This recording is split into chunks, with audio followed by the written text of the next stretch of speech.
Well, leading the great race indeed by 7 seconds at the present time from Dick Johnson, just a touch over 7 seconds. That's the dealer team car in front still. Johnson second, third spot held by Alan Grice in the Commodore, and then John Harvey. So the dealer team, 2 cars in the top 4 at the present stage. George Fury in the Nissan Bluebird holding down 5th place. Well, the race started this morning, of course, with 64 starters. They're not all in at the moment, but to recap the entire field, we'll go to our Castrol scoreboard.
With the leading cars having completed 44 laps, right now we're watching car 28, belonging to Alan Brown and Barry Lawrence. Barry Lawrence from Queensland, Alan Brown from Victoria, an interstate combination there.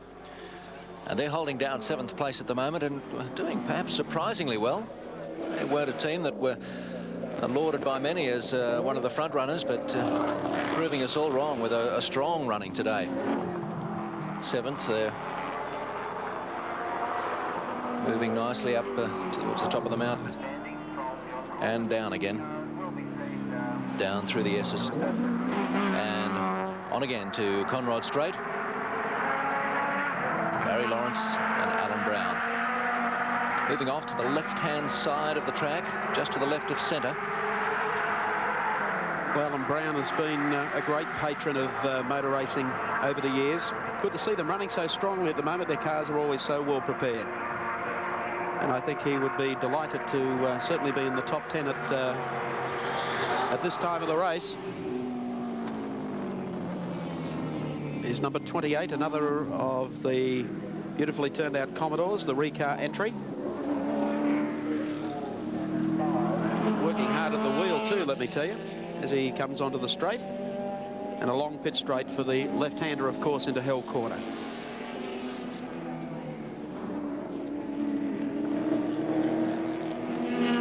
In 7th at the moment, car number 28, and heading up Mountain Straight again. The car he's chasing is Peter Jansen. He's got to catch him to move further up the field. But as he heads up the mountain, giving the Commodore all that he can. He's sitting in that 5-litre Commodore, 5 litres of power that up this mountain today are virtually the ones to beat, because Peter Brock, also in a Commodore, king of the mountain, king of the straight, through the cutting.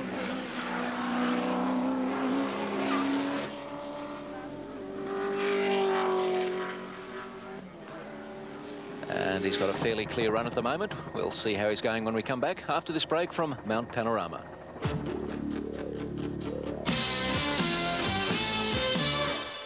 We're following George Fury, sat on pole for this race and has dropped off the pace just a little bit in the last 5 or 6 laps.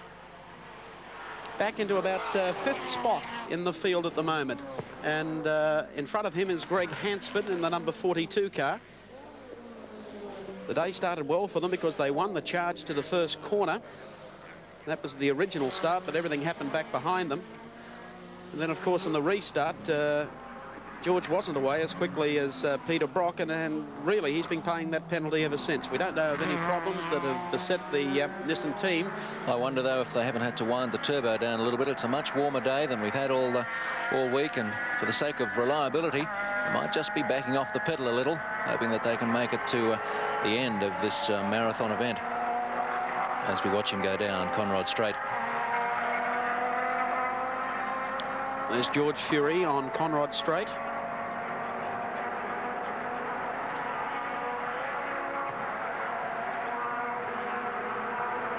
Fury coming over the hump, down beneath the bridge into the left-hander.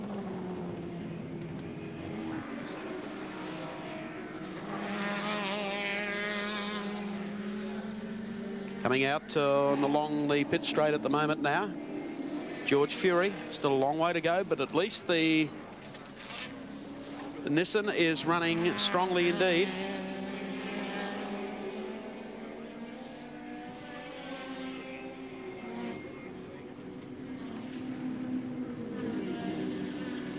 George Fury heading up the mountain once more, past a couple of slower cars, the Group A Alpha and another RX-7, and into GTX Bend. The RX-7 trying to slipstream him up there, get a quick ride to the top.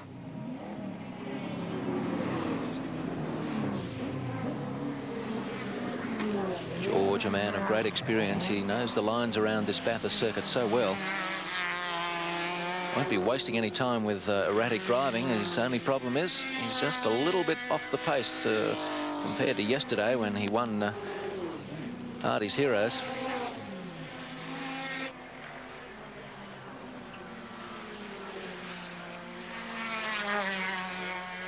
Across the top now. Okay, Fury across the top of the mountain, dropping down, and boy, oh boy, has there been a dice developing between Dick Johnson and, of course, our race leader, Larry Perkins. There's the 14 car. They still haven't been able to manage to pull that out from where it's sitting there next to the wall that it snapped when it jumped up and broke the concrete. However, here's Dick Johnson in car number 17. Well, look, he was right on the tail that time, going up Mountain Straight on Larry Perkins, up behind one of the Marshall's cars.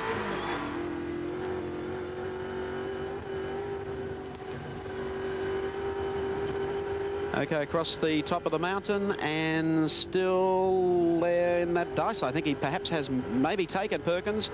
Perkins alongside of him.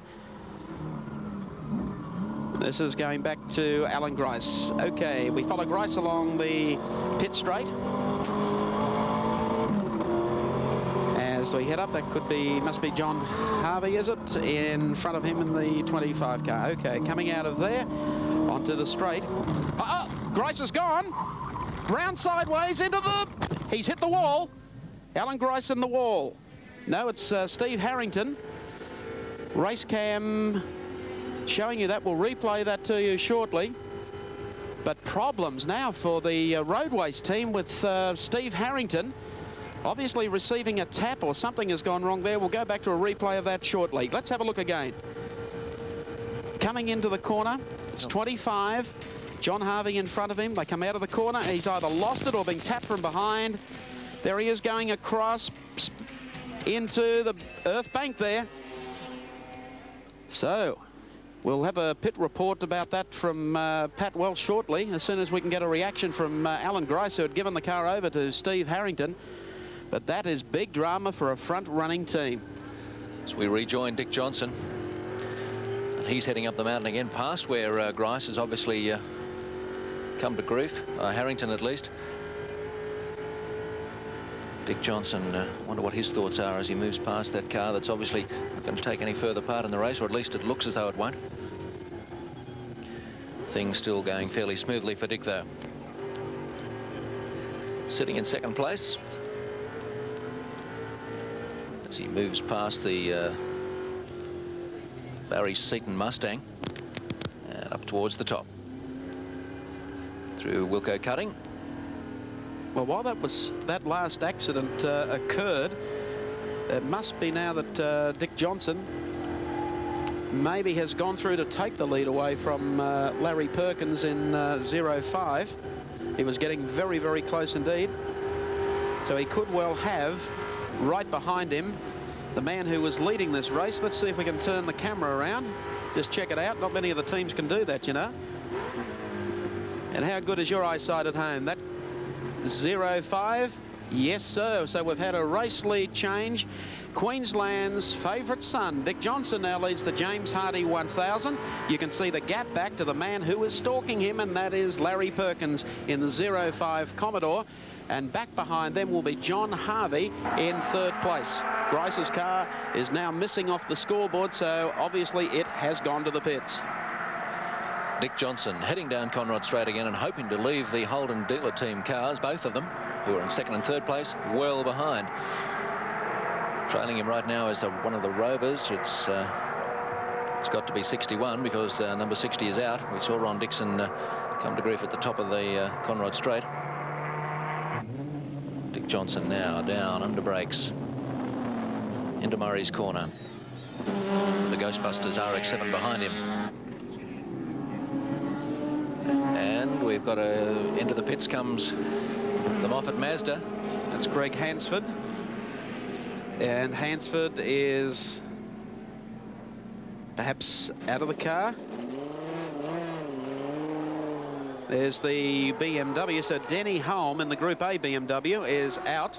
And Prince Leopold von Bayern has stepped into the BMW. Meantime, the pit activity continues here. Greg Hansford is out. Alan Moffat is in, and he is underway. So Moffat, after retiring the 43 car, has allowed Greg Hansford to stay there in the top 6 and now goes back out on the track. Let's check out the action with Pat Welsh in our pit studio. As it looks like the Terry Finnegan car going back behind the wall down there. Yes, it is. So it looks like trouble there for the Finnegan car.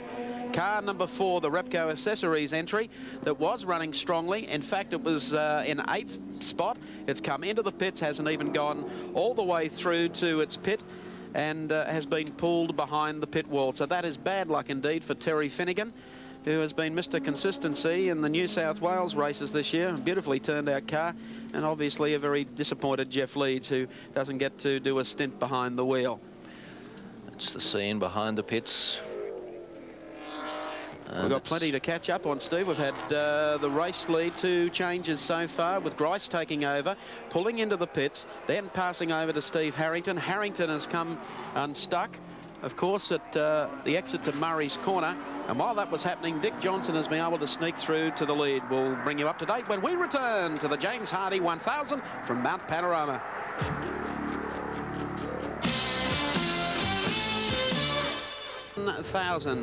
We're riding along with Dick Johnson, and Dick Johnson has taken over the lead in the James Hardie 1000. That should make one Queenslander very happy, and that's the fellow who's driving the car. Is that correct, Dick Johnson? It sure is, mate. Sticking up all them Holdens. Now, come on. Some of our viewers might drive the Holdens. Yeah, well, that's all right, mate, but they've been giving us a bad time for long enough. It's about time we give them one. Well, how do you feel at this stage? You think you've got the wood on Perkins and Brock? Nah, mate, it's a long way to go yet. Yes. A long way. But, you know, we got no problems. The car's just fine at the moment. And all we got to do is keep it all together. Well, Dick, Steve Rabilliard here, mate. You might be reassured to know that car 25, the second of the Holden dealer team cars, is in the pits and seems to have gearbox problems. Who, the 25 car had gearbox problems, did you say? That's right. It's in the pits now. Oh, well, that's real bad luck, isn't it? It is if you drive the 25 car, Dick. Oh, well, now he can't jump out and get into another car, eh? We knew you'd be upset.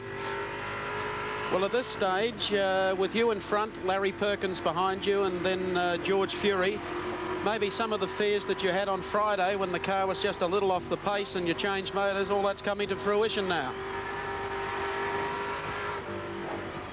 Yeah, well, all I can say is that we got to keep the pressure on. So without breaking our car, so we got a chance somewhere on the line of being able to possibly pick up a win with a bit of luck, eh? It's about our turn, I think. I think it usually is. Doesn't it work something like crash, win, crash, win? Yeah, I hope you're right.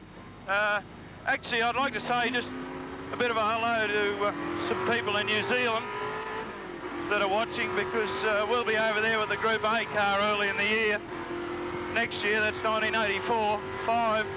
And a special hello to all the people in Queensland. Yes, I think you'd have a few Queenslanders riding with you today, Dick.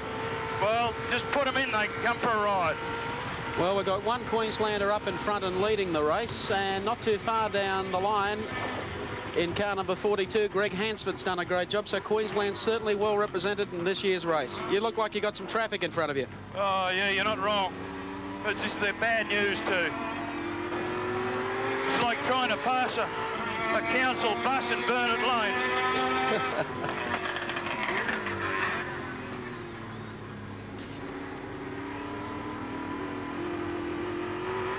All you can see is the guy's teeth. Mate, I tell you what, his teeth look like a piano in an old pub. Some black, some white, and some missing. Well, actually, the problems that Alan Grice had earlier, I'll let you get on with this first. You're right, keep going. Well, he's a Queenslander, mate. He doesn't give me any trouble. Oh, yes, you've got him worked out.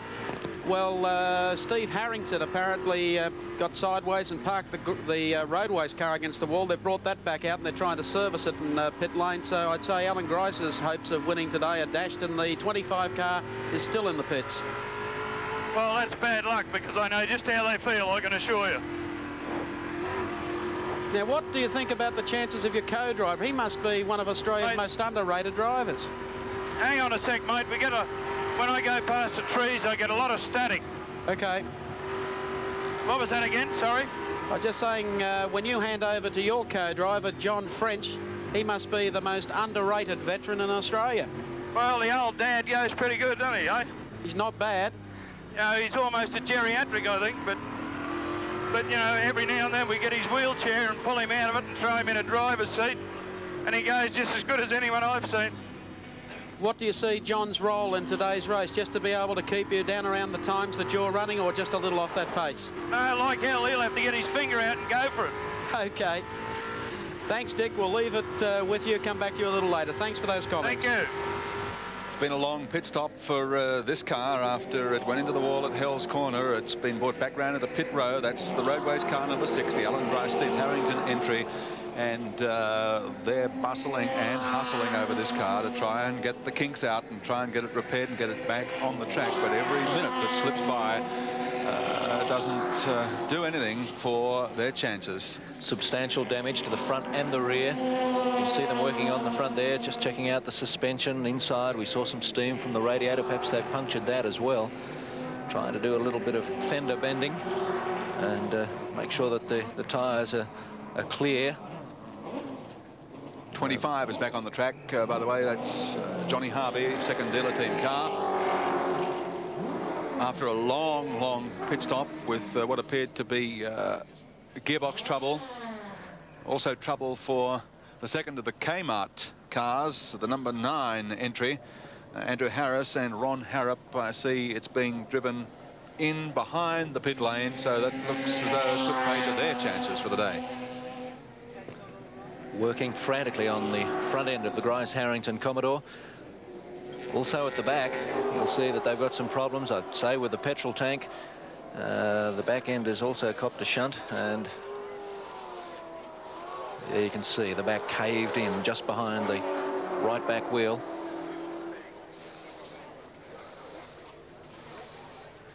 Of course, these petrol tanks are very safely encased, so there was no problem there of a possible explosion with the impact. We mentioned car 9 going behind the Kmart entry, and here's the leading Kmart entry, car number 8, Warren Cullen and Alan Jones, former Australian World Driver Champion. But they're taking this car through today's race, and they're just on the verge of the top 10, this pair, and as the race continues, and if the dropout rate continues the way it is, then Alan Jones could be well in it. Well, some funny things. Some funny things happen on the racetrack. We mentioned that the car 25 was in the pits, the second Holden dealer team Commodore, with gearbox problems. Well, the truth has just emerged. The gear lever came off in the hands, we believe, of John Harvey. So that would have been most uncomfortable.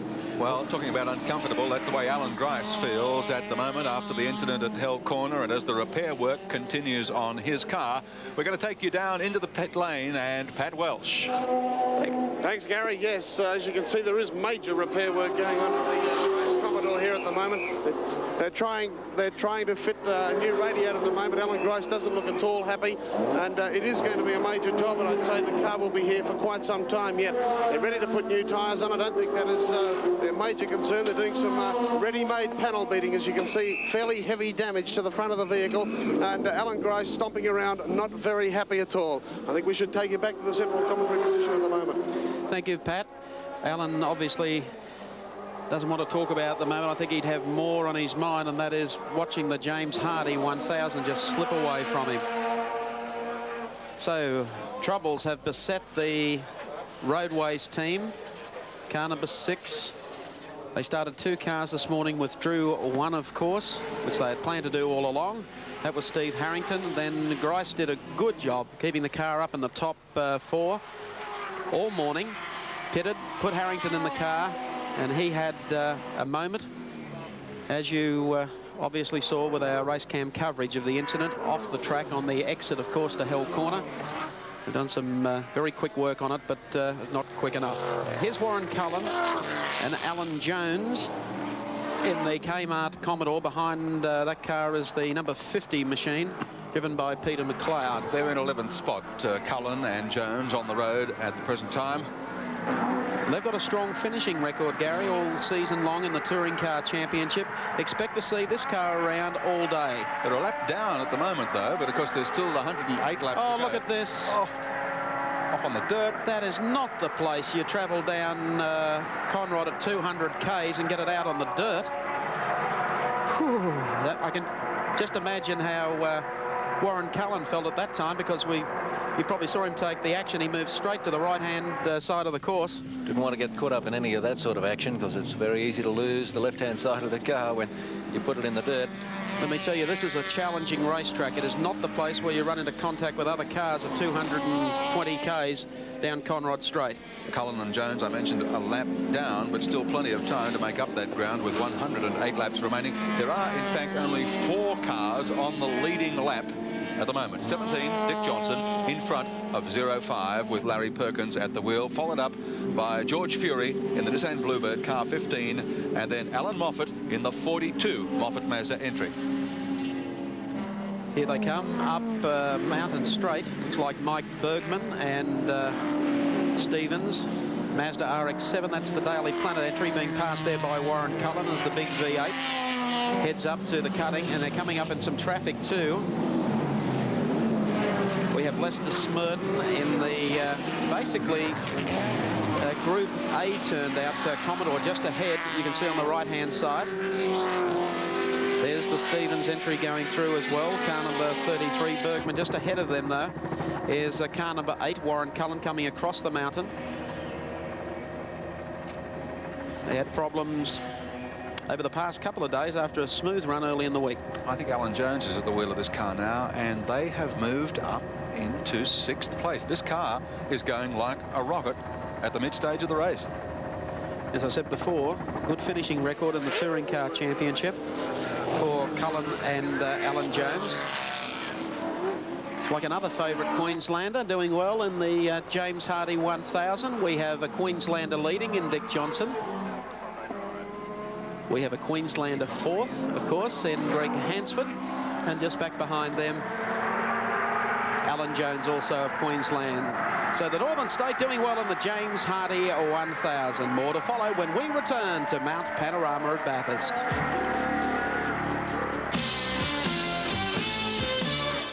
Welcome back to the James Hardy 1000 from Mount Panorama at Bathurst. This year's race, of course, is 2 races within one. That's Group C for the outright cars, the big V8s, the Mazda RX-7s with their improvements. And of course there's Group A, which we dealt with early in this morning's build-up. That's our national touring car category as of January the 1st.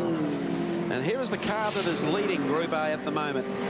Driven by Jeff Allen. It's the Mobile Super Drop entry, supported by JRA Australia. What a great team effort to bring two Rovers all the way up from England for this event. And the two guys who are driving the car, Jeff Allen and Armin Hahn, have been very, very consistent throughout the day, and they're leading at this stage. Yeah, car 62, Prince Leopold in the BMW, is in second place in Group A at the present time. Third spot being held down by Colin Bond and Alf Costanzo in the Alfa Romeo. And car 67, that's Ray Golson and Grant O'Donnell, also in an Alfa Romeo GT V6, holding down fourth spot. That's the Group A situation at the moment, with this car leading it. Well, that's Group A. Might pay us now to take a look at our Castrol scoreboard. Oils ain't oils as we check out 1 to 10. Dick Johnson and John French leading the race from Peter Brock and Perkins. Fury and Scott in third. Lawrence and Brown in fourth. Jansen and Rogers in fifth. Sixth, Harvey and Parsons. Seventh, Geisler and Radburn. Eight is O'Brien and Cook. Nine is Callahan and Barry Graham. And 10, Jones and Hopwood. And that's the top 10 in the outright positions. Provisional, of course, at this stage as we follow them down Conrod Straight. I'm sure if the Englishmen do well with this Rover that we're going to see them back here, especially with Group A taking over. The Rover now in about 26th position, around 3 laps down on the leaders and performing very strongly. And I think we can look to big things from Rover participation in future years. Top 3 cars on the track are now a full lap clear of the opposition. 17, Dick Johnson, 05, Larry Perkins, and 15, George Fury are a full lap clear of the 4th placed car 42, the Mazda of Alan Moffat. Taking a look at car number 61, the race leader, as Gary mentioned, is Dick Johnson in car number 17. Let's find out some details about the Australian champ. 39 years of age, comes from Daisy Hill in Queensland. Hobbies, boating, go-karts. He's good at both. He's been in racing for 2 decades. Loves Falcons. Running for the outright and running in the lead.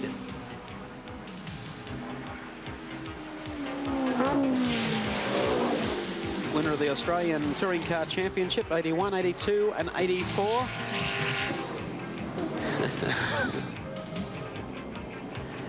We didn't make that up. Dick wrote that out himself. Pet hate rude people. Well, he's been coping well with a few of them today on the racetrack. 61, Jeff Allen goes through.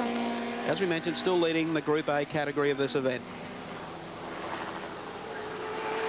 Plenty of grunt in these Rovers as they head towards the top of the mountain. 3.5 litres. Watching Jeff Allen. And they've only had a week to get used to this circuit, but they've got the lines pretty well worked out.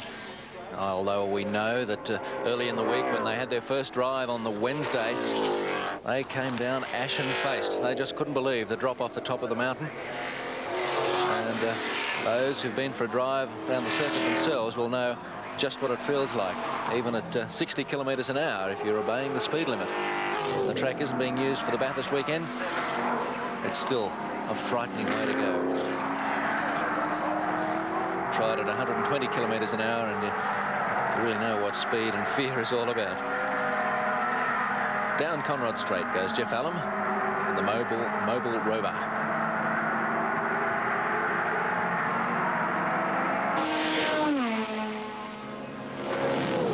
There's that great shot of Conrod Straight. You'll hear the cars whistling past our static camera. Just listen to the exhaust roar. They are all the way to the floor when they come past here.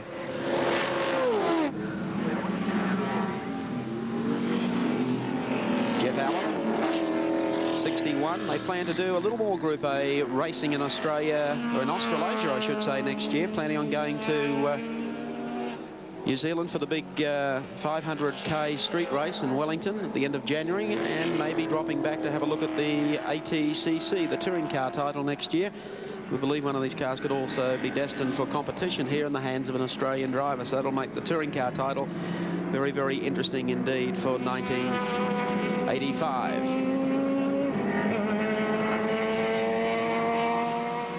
Jeff Allen again heading up the mountain and past a slower car. When you consider he's coming around 26th, 27th overall, and around about 50 Group C cars that theoretically should mostly be quicker than him, he's done outstandingly well.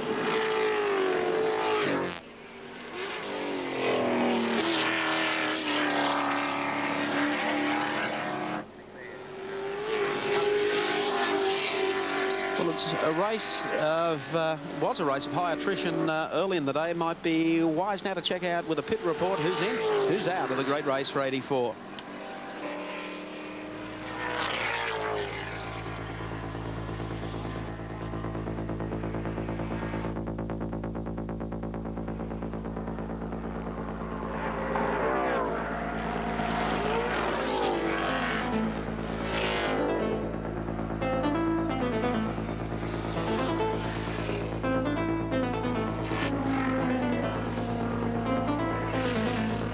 There's some of the reasons for cars out of the event, and if you've been following a particular car, that's what we're trying to keep you updated through the running of the James Hardy 1000. That looks like His Royal Highness Prince Leopold von Bayern coming up in some heavy traffic here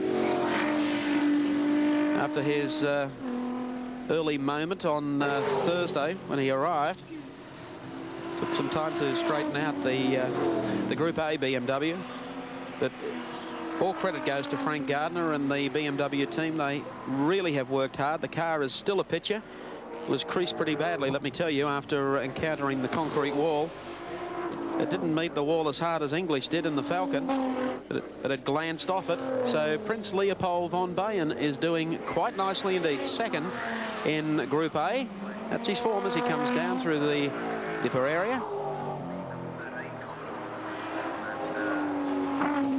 To the right, and now dropping down into Forest Elbow. Prince Leopold von Bayern bringing a royal touch to the James Hardy 1000. Half a lap between the Prince and the leader of the Group A category, and that, of course, is Jeff Allen, who we were following before in the Rover Vitesse. A half a lap in it in Group A. Just look at the cars come past our speed trap down Conrod Straight. The next one in will be Prince Leopold. Here it comes now, the Group A BMW. And he is trying. So's everyone still in the field for the James Hardy 1000. More action to follow when we return to Mount Panorama at Bathurst.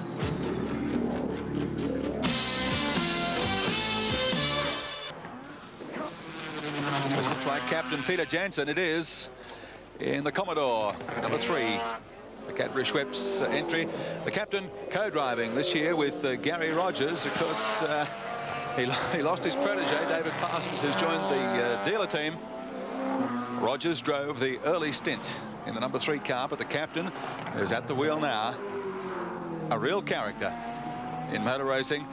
A man not sighted often on the racetrack through the year, but a man who comes into his own every year for the great race, the James Hardy 1000. And here he is in the top 10, circulating with just 101 laps remaining.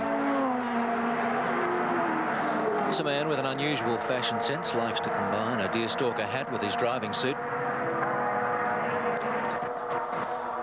You're going to check the speed of the captain down Conrod Straight. Don't be surprised when you see the readout. Here we go, 264 Ks. Well, that's keeping him right on the race pace, in fact. He might be a lap and a half down on Dick Johnson in the race lead right at this moment. But as I said, with 100 laps to go, just over, there's time yet for the captain. He's put in some great finishes here at Mount Panorama previously, and some spectacular ones.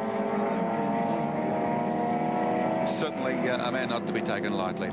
Currently moving up behind Graham and Ian Stones in the Easy Pav RX-7, and moving out to the right, the Mazda to pass.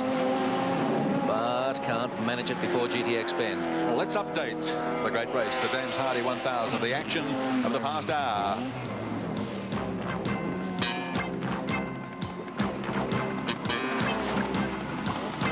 Off the top of the mountain, John English, 14, hit the wall and punched a big hole in it. That was the end of the day for him.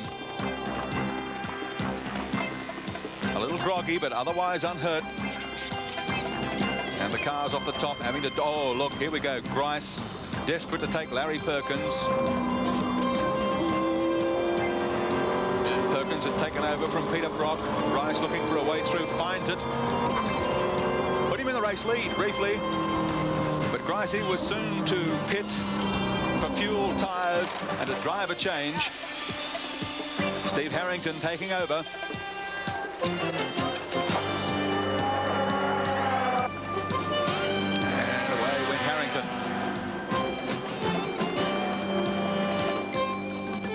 Of course, that put Perkins back in the race lead in 0.5.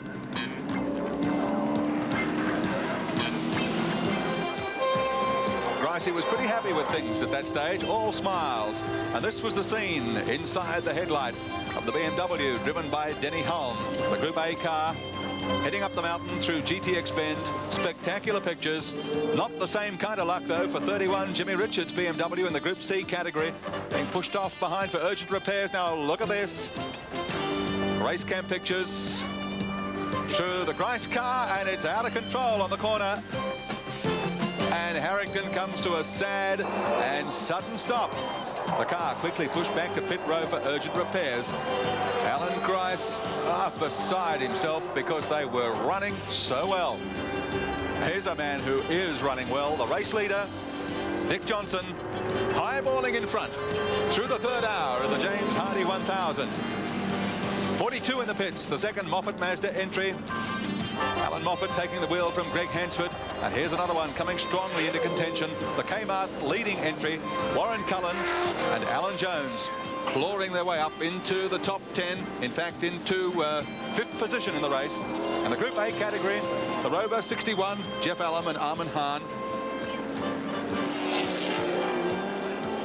Putting up a solid performance for the category that is going to be our Touring Car Championship next year. That's the way it went through the third hour of the James Hardy, and we come back to look at another of the Group A contenders, car 70. That's Collins Bond, the Network Alpha. His co-driver is Alfie Costanzo. And in the Group A category, they're in third spot at the moment. As I said, 61, the Rover of Jeff Allam in the lead. Second place by 62, Prince Leopold of Bavaria in the BMW entry. And then Colin Bond in the Network Alpha, the very distinctive paintwork. The zebra stripes almost across the front of the bonnet, through GTX and up the mountain again. A quite unmistakable car and a man with an unmistakable driving style. He knows this mountain like so many of his rivals do very well indeed. As he makes his way through the cutting, the GTV6 Alfa Romeo.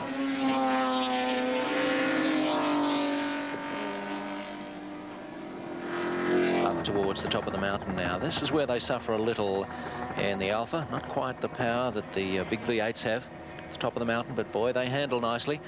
And as they come down off the top, they really lose nothing to those bigger cars until they hit Conrod Straight, when once again it's the power that tells. Watching Colin Bond, the Network Alpha. See what kind of tidy line he takes with the dipper and the S's.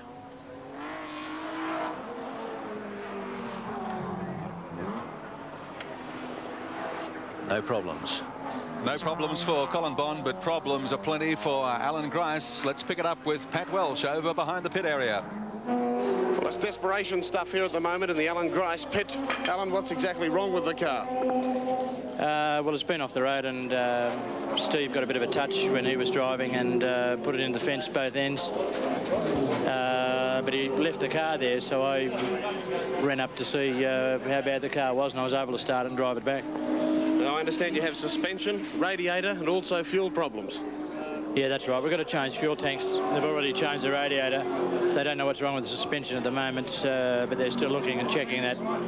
At this point of time, I think it's fair to say that they're trying to fix it, but we haven't made a decision to go back out again yet. You're obviously desperate to finish this event.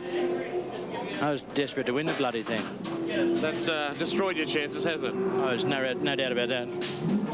How do you feel? Very disappointed, obviously. Yeah, that's the question. That's the answer. You got the lot. Okay, Alan. Thanks very much. Thanks, Pat Welsh, and a very disappointed Alan Grice. And why wouldn't he be? Because early in the week, they really looked like the team that could throw down the challenge to the likes of Brock and Johnson. Yeah, just finishing is not much consolation when you've had ambitions that the ambitions that Grice has had. While that was going on, Dick Johnson has lapped George Fury in the Nissan Bluebird, and there are now only 2 cars on the lead lap. Dick Johnson in the big green Falcon and Larry Perkins in the 05 dealer team Commodore. A lap down then to George Fury in the Bluebird.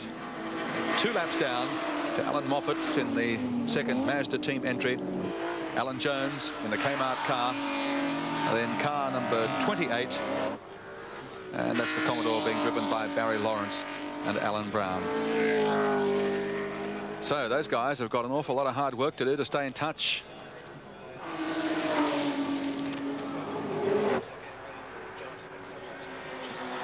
Oh, I noticed that there's a lot of activity over at the Dick Johnson pit. I guess it's about time for their driver change. I think we're going to see John French in the car very shortly. Still watching Colin Bond at this stage, though. Group A Alpha.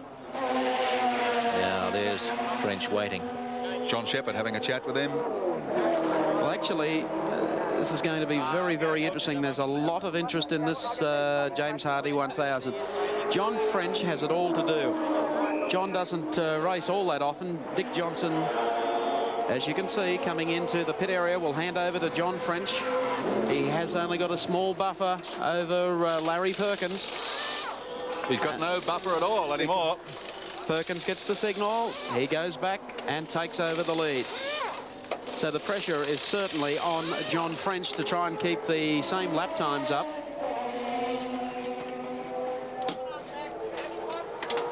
Johnson still in second spot, and let's go down to our pit team.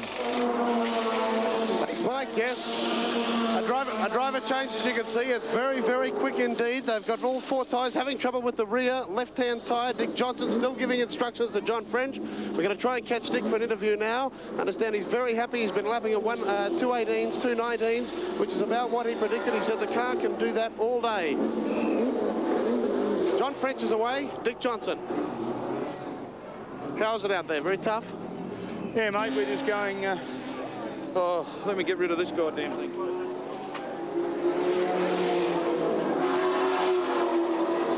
We're just going as hard as we can, Paddy, because that rotten Brock is still there, and like, you know, we just got to make him work as hard as he possibly can too. Otherwise, mate, we haven't got a chance, you know. You're turning in about 218, 219 laps. You happy with that?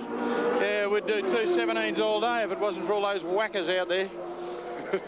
How have you found the track? I understand it's a little slippery up around Forest Elbow. Oh, Forest Elbow and up the end of the straight here, at the end of the straight here, mate, it's like it's slipperier than a butcher's block, I reckon. Okay, Dick, thanks very much. We'll let you take a well-earned break. In the meantime, it's back to you, Mike.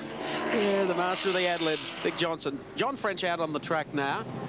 They're still holding down, I believe, second spot. It'll be confirmed next time around. So Larry Perkins in the 05 dealer team Commodore takes command yet again of the great race. We'll have more action to follow when we return live to Mount Panorama.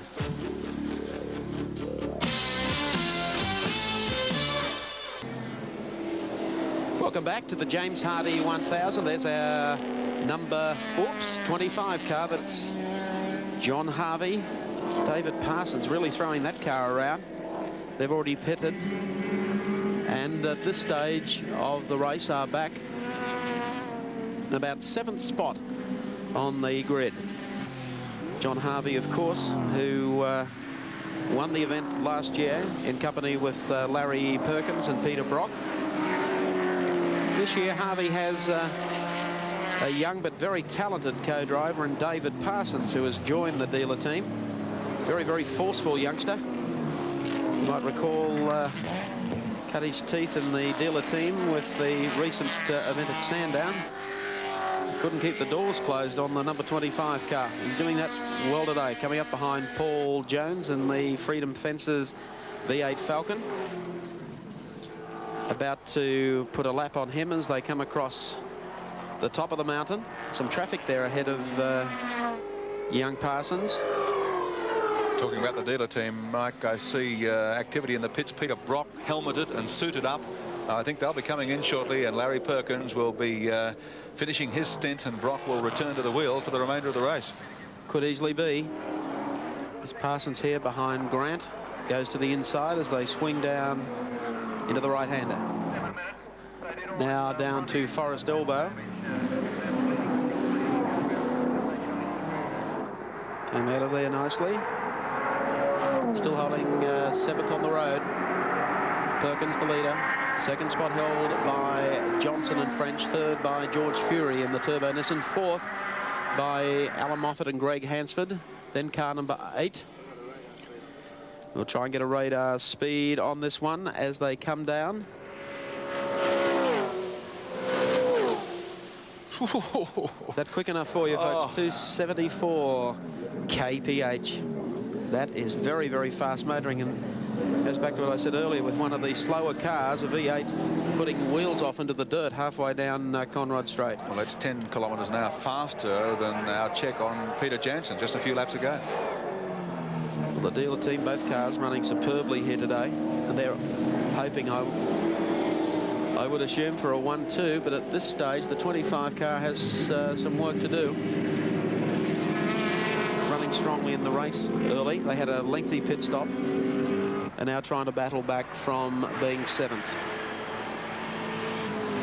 A very bright young prospect in David Parsons, the young dairy farmer from Devonport in Tasmania.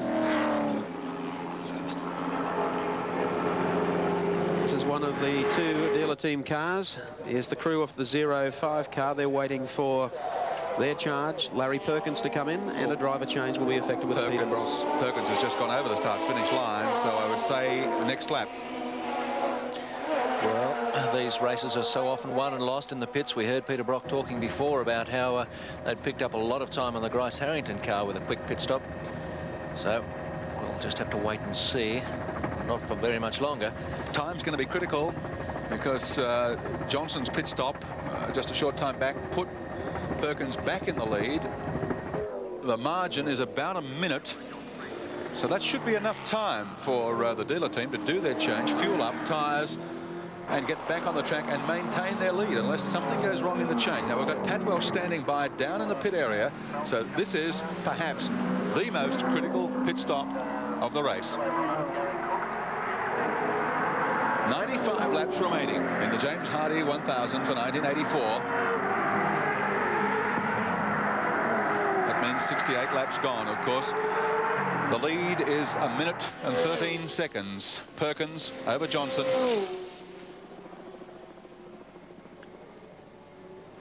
There's the 05 car coming down Conrod Straight. This could be, no, not this time. Brock's ready. That's the reason for. That's the other dealer team car, 25. Couldn't pick it up on a head-on shot. That's David Parsons still continuing. So Brock is geared for a pit stop, or Perkins rather, to be replaced by Peter Brock. As the 25 car heads up Mountain Straight. One car that Brock's car now coming down towards the pit area. Down through. Look at this for some corner chopping. Here's Larry Perkins. And we'll put the watch on this as he moves in. Brock giving him the signal where he wants him. And we'll start the stopwatch now. Not a great deal of dialogue between the drivers. Let's go down to Pat Welsh. Peter Brock obviously a little bit tense about this stop. He moved to Stewart's just a little earlier in the piece to move some gear from the Toshiba camp just in front of the dealer team camp so he could have a clear run for the 05 Commodore to come in and have this vital pit stop. As you said, Michael, not a lot of dialogue between the drivers, and it has been lightning fast, this stop. Brock now ready to go. No, there's still problems with the left-hand front wheel. Now Brock's away in super quick time. Getting a big cheer from the crowd there too as Brock heads out over the ripple strips, looking for Dick Johnson's Falcon to come into view. But I think Brock has been able to, through doing a very, very quick pit stop, Johnson's car just coming down towards the end of Conrod Straight. Larry Perkins has done a fine job out there in the 05 car. A shade under 32 seconds for that pit stop. I'm sure that the dealer team would be happy. Taking into account slowdown time, I think you'll find that they've still got an advantage of about 25 seconds over Dick Johnson. Johnson just going through hell corner at the moment. The lead, in fact, is 21.49 seconds for Brock over Dick Johnson. They're the top two in the James Hardy 1000 for 84, barreling up Mountain Straight. Let's go down to the pits again to Larry Perkins, who's just completed his stint in 05. Well, Larry, you've built up a handy lead. How are the conditions out there for you? Well, we should be able to do 3,000 or 4,000 K like that, and all I have to do is maintain the car in very good shape. And if we have to do any racing, it's best if Peter does it. And I don't know where exactly we are, but it's certainly in good shape, the car, and all we can hope is that we've still got good mechanical reliability. Is the heat affecting the vehicle at all? Oh, not in the slightest, no. Just all the gauges are perfect. Water's on 90, oil's on 100, but that's perfect, yeah. What about tyre wear out there today? Sorry? What about tyre wear? Tyre wear, no problem. I had a different back pair of tyres to Peter, and they weren't quite so good. And now we know now which tyre we want to run, and but there's absolutely no drama. Peter was saying earlier there's likely to be another driver change, so is it feasible that you could finish the race in the 05 Commodore? Well, all going well. Yes, Peter will run out of time now, so I'll have to do the last stint, you know, assuming the race runs its normal course. Okay, Larry, thanks very much. Mike, it's back to you. Okay, thanks, Paddy Walsh. And the pit activity continues. 52 rejoins the race, and we'll welcome you back after this break.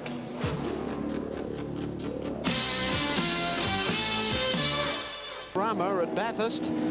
Coming up now, the Stones entry, the Easy Pav entry, Mazda RX-7, car number 37, Graham Stones and Ian Stones.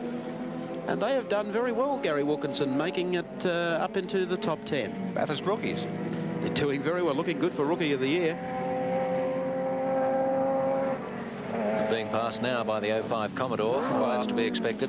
Yeah, not surprising, but, well, to be holding down 10th spot in the race with 91 laps remaining and looking strong. I mean, they have not had a problem all day. They've been in no trouble. They've been out there circulating. Everything's running smoothly for them.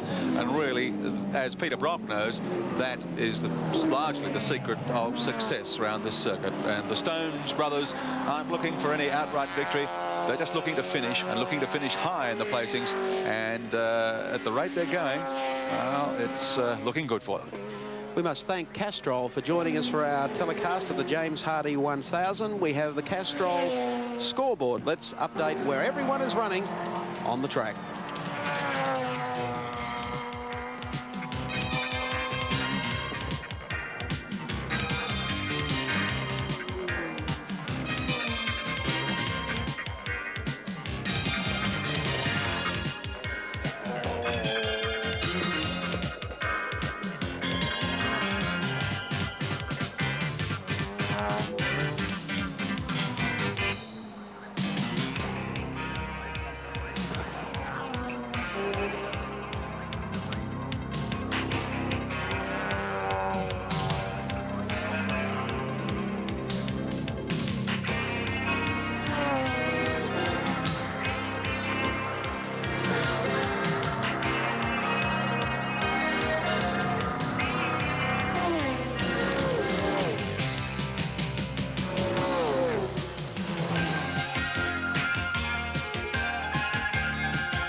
that'll give you an idea of where the driver that you're following is on the track, or approximately what time he retired.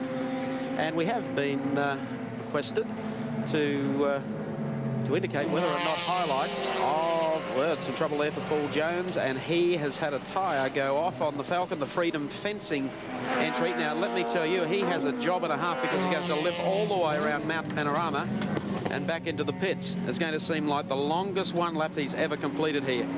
He'll stay, he stays out of harm's way, providing he doesn't throw the tyre off. Well, there's something that hasn't lasted as he goes through the cutting. He's had a little moment, let me tell you. He's staying out of harm's way as Johnny Smith in the little Toyota goes through, and there's one just limping ahead of him. That looks like the Ignis entry. It has problems as well, so we have two cars trying to out-limp each other back to the pit area. Paul Jones. Oh, and he's got tyre problems. He's not going to get all the way around. He's got both of them. Both the tyres are off on the driver's side. Flat as pancakes. Well, that's Kenny Matthews, Sydney car dealer. Was to have started in this event with Bob Skelton, but he fell ill, and Ken Topfer took over the co-driver's role. So that's bad luck indeed for them, and it looks like they are in fact going to be out of the event. Keep in mind, if you'd like to relive great moments of this year's James Hardy 1000, it will be available on Syme Home Video. Cassettes of this available very, very short. Oh, that tyre is just lasting. So keep that in mind. That is the only official record, the James Hardy 1000. Available on better VHS, Syme Home Video. I don't know whether he can limp all the way back to the pits. Racket that's going on. He's going to have real problems if that tyre actually shreds too, because he's straight down on the wheel. He's got a long run down here. It won't last. It's going to come off, I think. He's probably praying there was a shortcut from Conrod across to the pits. Only through Farmer Windsor's place. Jimmy Windsor wouldn't be happy about that at all. Well, just going through that time was the number 61 Rover that leads the Group A class. That's Jeff Allen. I would think one of the more disappointed drivers here today would be Ron Dixon, who was forced to retire the second Rover. For that story, let's go down now to Colin Young. Well, Mount Panorama is certainly taking its toll today, and one of the cars that's affected is the British entered Rover team. The Australian connection is Ron Dixon. Ron, you were driving the Rover this morning. What happened? Well, originally, Cole, we thought that coming down into the cutting, we were running one behind the other, and I thought that I'd clipped that oil on the inside that was from the Masterton car. But when they got the car back here, on closer inspection, they found that the axle had broken.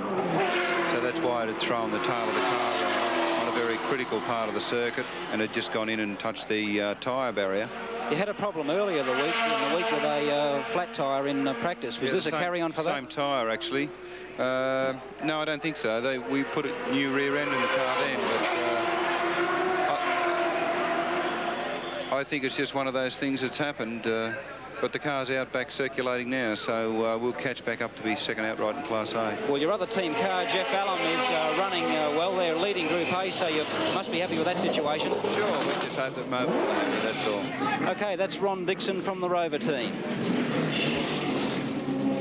Back on the racetrack, and we have a good scrap going here with Alan Moffat in the number 42 car, tailing George Fury as they come up now to GTX Bend. They might be only separated by one car. Here's Moffat moving up on the inside of Fury. This will be a good scrap. Two small cars with plenty of power across the top of the mountain. And look at Moffat, a beautiful inside manoeuvre here to put the pressure on Fury. Fury responding though. This isn't over yet. Yes, it is. Moffat goes through on the inside. And moves up one more spot. Heading up to the top of the mountain. They'll come down towards Skyline shortly. Moffat in the second of the blue and white RX-7s. And very quickly he's been able to put half a dozen car lengths between himself and the Nissan Bluebird. And so the longer the day goes, the longer Moffat's legs get. The front of that one's had a small touch as well. Action's been fast and furious in the James Hardy 1000 in 1984. Moffat, of course, in this car because his owner's off and closed up for the day at the back of the pits. Out of action with trouble resulting from... he's got his hand out. I'm not quite sure why, but Moffat had the arm up. I really don't think he was signalling to George Fury where to pass. But Fury getting closer going down the straight. And this is an interesting comparison of speed to the RX-7 rotary powered and turbo powered. George Fury goes to the outside as they race down to the crest and beneath the bridge. Here he comes. Yes, and Alan Moffat coming into the pit area. This will be a very, very interesting stop for the Moffat team down through the maze. And he has pit row number 1, so he hasn't got that far to go. Watch the quick stop. He's in. Well-drilled pit. A couple of tanks of fuel going in. Clean the windscreen. The tyres are staying on. Beautiful stop, that one. 16.68 seconds. 16.68 seconds. Lightning stop there from Alan Moffat, who comes through the pit area over the humps as though he was trying to set pole time for the Brazilian Grand Prix. So Moffat goes back out of the pits. He is certainly in the hunt for the James Hardy 1000 for 1984. More action to follow when we return to Mount Panorama at Bathurst.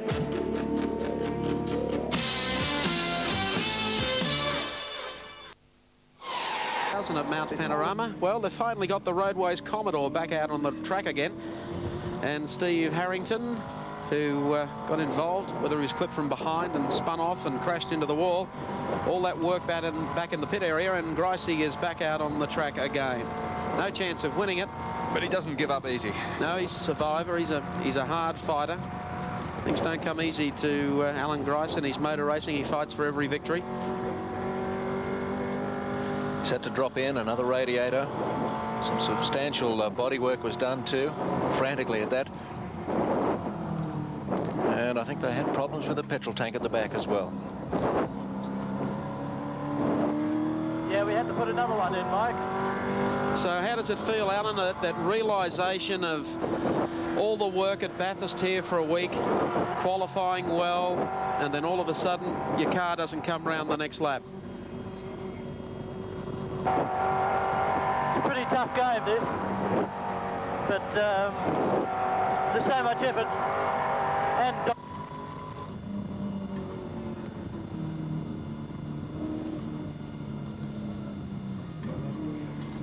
Okay, we'll come back to Alan. As he comes down now towards Forest Elbow. Yes, it can be a cruel old game, motorsport, can't it? However, you can expect Grice will soldier on for the remainder of the day. Here he up. Now on the tail here of the Camaro. Camaro breaking the air for him, but he has a problem here. We've got some slower cars coming up. That's the Brian Thompson car that he's just passing, 22. No, he's not passing at all. Yes, he is. He might, yes, he's got more horsepower. Coming down through the gears, left-hander. Once again at the end of the front straight at Murray's Corner. Underneath the Hardy's bridge, on which is mounted the device which triggers the counter that you see right on his dashboard there. The front of the car is a mess, isn't it? Certainly is. He's not far on the track behind Peter Brock at the moment. Brock just disappearing up there in the distance, but of course a long way down on actual laps. Well, from Alan Grice's car back to Prince Leopold von Bayen in the Group A BMW. Negotiating them out a little more successfully today than he did when he arrived here last Wednesday and stacked it into the wall just off the top of Skyline, but he learned his lesson and learned it well. Denny Hulme came out and campaigned the car off the start this morning, and they're faring very well indeed in the Group A category, running in second place at the present time behind 61, the Rover entry with Jeff Alm and Armin Hahn. and His Royal Highness is more than holding his own at the present time with the Mount Panorama circuit. Well, you can expect to see BMW as one of the leading runners in Group A come January 1st, when Group A becomes Australia's national touring car category. So much development overseas. It wouldn't surprise me to see quite a number of internationals here for the major touring car races throughout 1985, and it's all really been made possible because of the category change up to Group A. Be able to identify a little more easily with the cars that you see on television contesting the touring car championships. Only some modifications are allowed, but certainly not the improvements and the modifications that are allowed on the Australian, what has been the Australian touring car Formula Group C. We mentioned the Rover leading Group A, the BMW with the Prince at the wheel, second place in that category. Car 70 is running third, Colin Bond and Alf Costanzo in the Alfa Romeo GTV6. Then car 72, Johnny Smith's Toyota Sprinter. 73, Bob Holden and Alexandra Surplus, also in a Sprinter. And of course, Alexandra, one of only 2 women drivers in the race today. Christine Gibson, the other one sharing the drive with Beth Seaton in the little Nissan Turbo Exa. It's Leopold von Bayern making his way up the mountain amidst a gaggle of cars. Prince Leopold von Bayern, who took a little time to find his way around Mount Panorama when he first arrived here during the week. But Your Royal Highness, it's a different case today. Just a moment, I'm in the hard part. I just call you back. Okay, the hard part of the track, as you heard Prince Leopold say. We'll just hold it for a moment as he finds his way across the top here past Reed Park. The left-hander, around he comes to McPhillamy, on by the Castrol Tower, finds the end of Skyline, past the spot where he gave the wall a nudge on Wednesday, coming down to the Dipper and the S's there through the Dipper. Oof. Already difficult. In a minute, I'm going to be on the straight. Now we're on the straightaway now in a moment, coming down to Forest Elbow, and as we come out of Forest Elbow, Prince Leopold, how are you enjoying the James Hardie 1000? Oh, I enjoy it very much. It's very much fun for me. At the moment, I'm feeling very happy. The car goes wonderful. We had in the first third, we had a trouble with the front wheel, but we changed that, and now the car is running beautifully. And I enjoy it. Now I know a little bit more about the track, and I think it's a great track here. This is the first real opportunity for Australian viewers to see Group A cars in action. I think there's going to be a big future for this type of racing in Australia. Would you agree? Certainly I agree, because I think production races are going to be more common. Prince Leopold, when you go back to Europe, what will you be telling other drivers about this race? Because I think the people can identify them much better with this kind of cars. Will you be recommending that other European drivers come here for the James Hardie 1000? Oh, that would be great. You know, I'm going to tell when I'm back in Germany, I'm going to tell them exactly how wonderful it is here. Okay, we'll let you get on again with the difficult part of the circuit. Thank you very much. You're welcome. Prince Leopold von Bayern, and as I said, he's come to grips with it pretty well. I think he's enjoying himself. You'll notice in a moment just what the Australian Group C cars are all about too. Comes out of that corner and he's got a fellow in a red and white car. That usually means trouble. That means they're trying to pass you. He's gone. And he's gone. So as we pick up across the top of the mountain, the car's coming across here. The dealer team car has already gone through. And a marvellous plus for this race for His Royal Highness to be here as a motor racer. He's done a fair bit of racing, 130 in his career, and in top 5 most of those. a regular campaigner at Le Mans, finished 4th there this year in the Warsteiner team, Porsche 956. And a whole new ball game, touring car racing in Australia.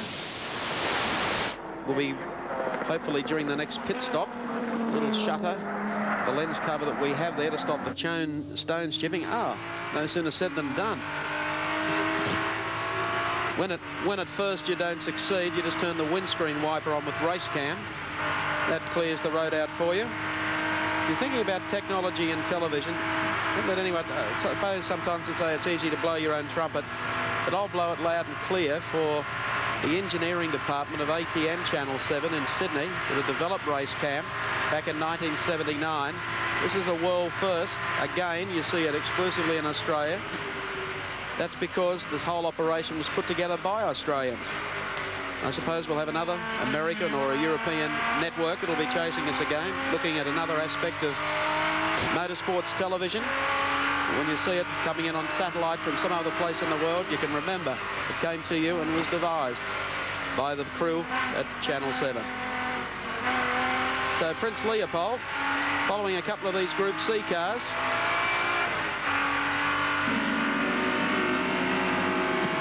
It's a big change in 20 years from 4 cameras and a black and white telecast, isn't it? You're right.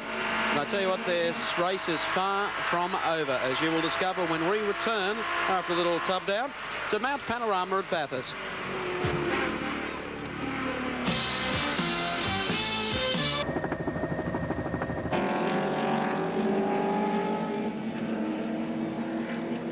Tony Mulvihill and Brian Nightingale are in the Sandtrap in their Takiko RX-7, and they're there for good. Parked, they can go home, put their feet up. Try and spin those tyres, and they just dig themselves a deeper hole. I'm afraid that sand is quite deep, so they're going nowhere. I don't even think a wedge would help you there, Wilco. My game's not that good. Well, what a sad end to the James Hardy 1000, buried there. Ooh, he's not upset much. He got a big cheer from the crowd. There's one thing that brings you back to earth at Mount Panorama, and that's the Australian race fans. You get out and demonstrate that you're really wild with yourself or your car, they'll bring you back to earth very quickly indeed. They were running well too in 24th place. It's a disappointment. Let's pick up now in car 44, and that's the checkered flag entry. The Ghostbusters, Peter McKay and Graham Moore. As we mentioned earlier in the day, they had a rather unusual launch for their car earlier in the week, when they found themselves a haunted house and some Bloody Marys to drink. They're in 17th position outright, and with 80 laps to go, they could be looking for a close-up finish here.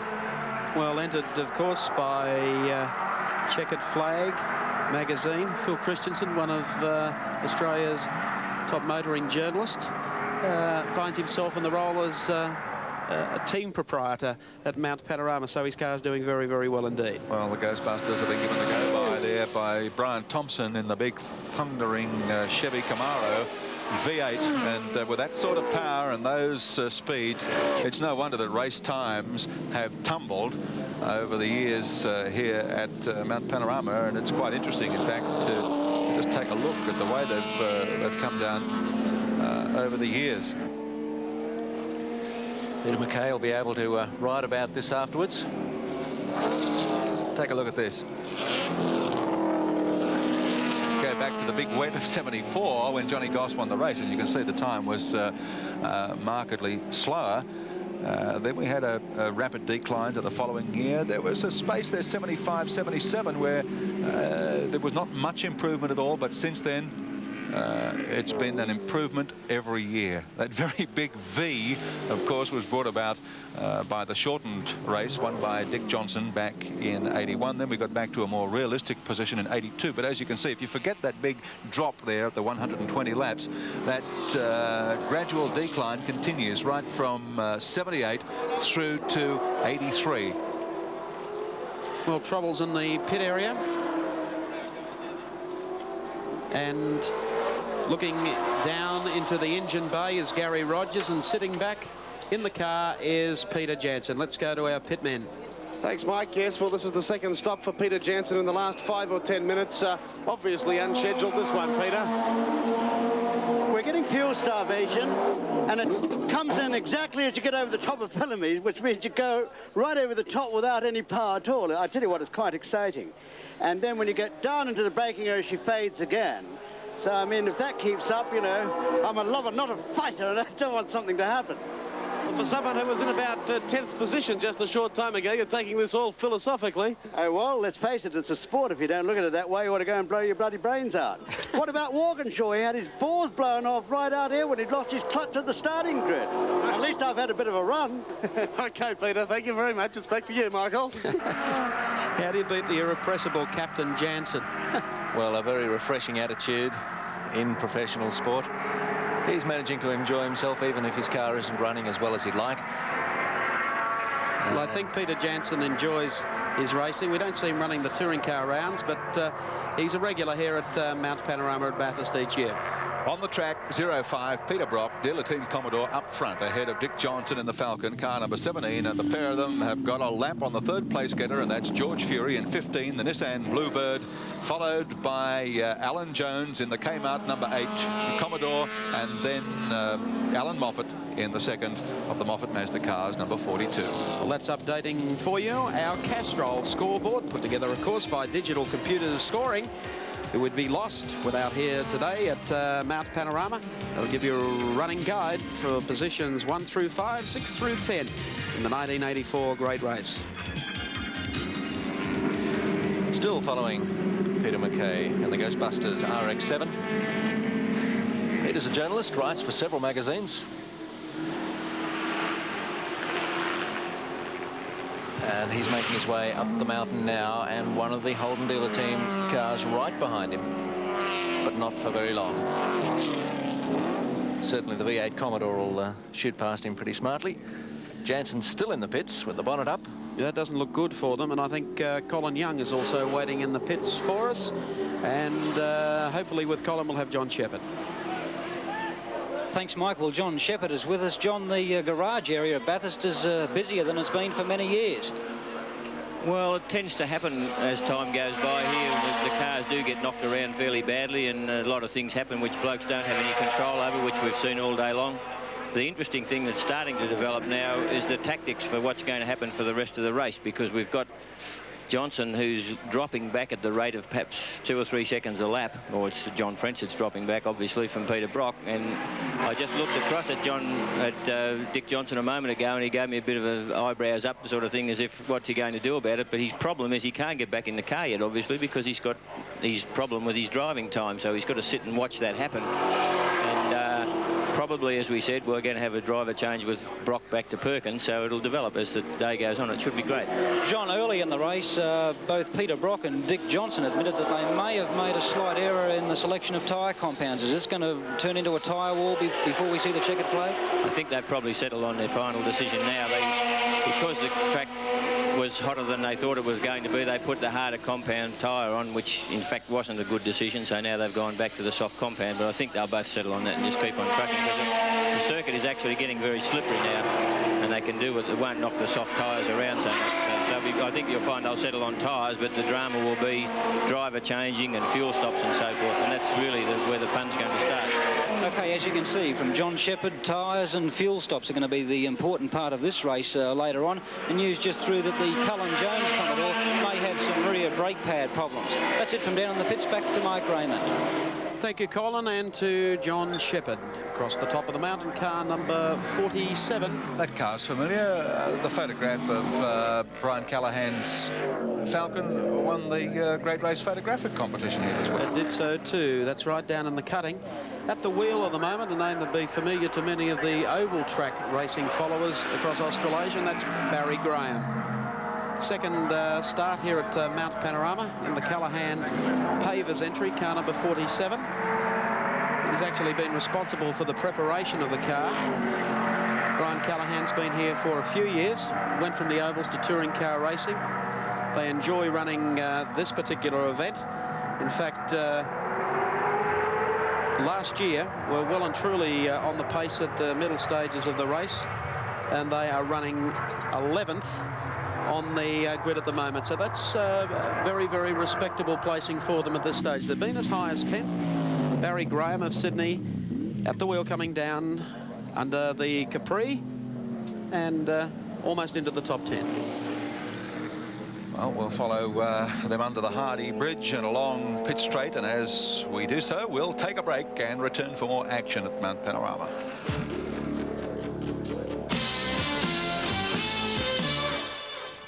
And Alan, it hasn't been a great day. No, you can see I'm a bit busy. That's just in a straight line. Well, what are your plans? You going to stay out there or not? No, I'm going to do another lap and bring it in and put Steve in. He was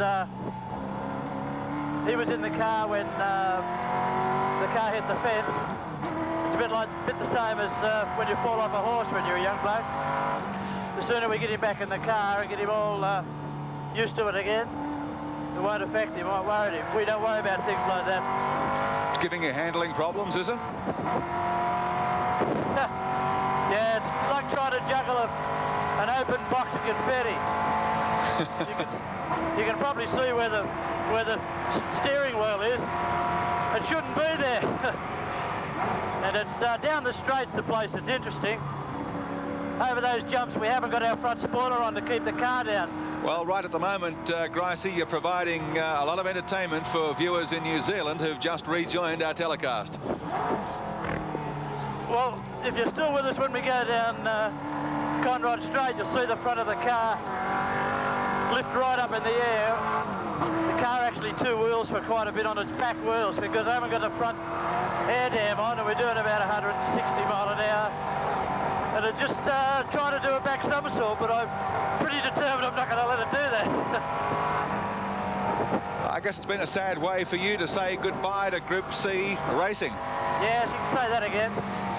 Although our boss has got a big heart, Ian Harrington, I think he might decide to do one more before he tosses the hat into the ring. But we could do Sandown or Adelaide. This thing's understeering and it's ducking and diving and it's bump steering. I'm glad I haven't got it in my driving school. You watch this next. Down near that tree, on the top of that crest, she takes off and floats along in the nose. It's quite a thrill.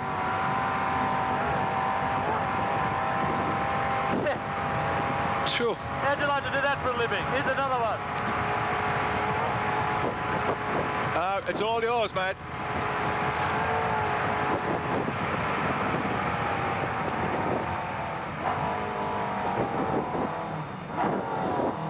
Well, listen, Alan Grice, I know you've had a lot of hassles and a lot of problems out there today to get that car back on the road, and I want to thank you in all of that for having taken the time out to provide us with a great spectacle and some great commentary. Thanks a lot. Okay, pleasure.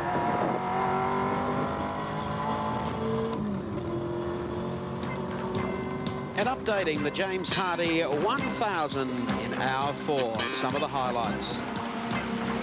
The number 3, Gary Rogers, Peter Jansen car, running strongly in the top 10. Was back as far as about 15th, but Rogers doing a good job. Alan Grice with problems explaining what had happened after Harrington had put the car into the boards. They had almost rebuilt the car in the pits inside of 1 hour. Colin Bond continues to soldier on. The Alpha, car number 70, the Network Alpha, running superbly for its first appearance here at Mount Panorama in the Group A category.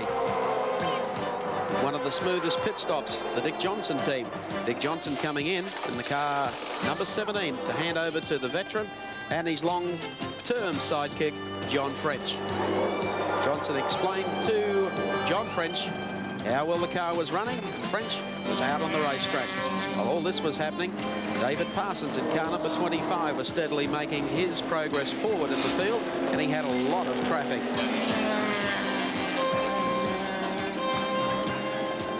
Using wide lines out of the corners, while Peter Brock stands by while Larry Perkins juggles on 2 wheels to make it back into the pits in the 05 car and keep their lead.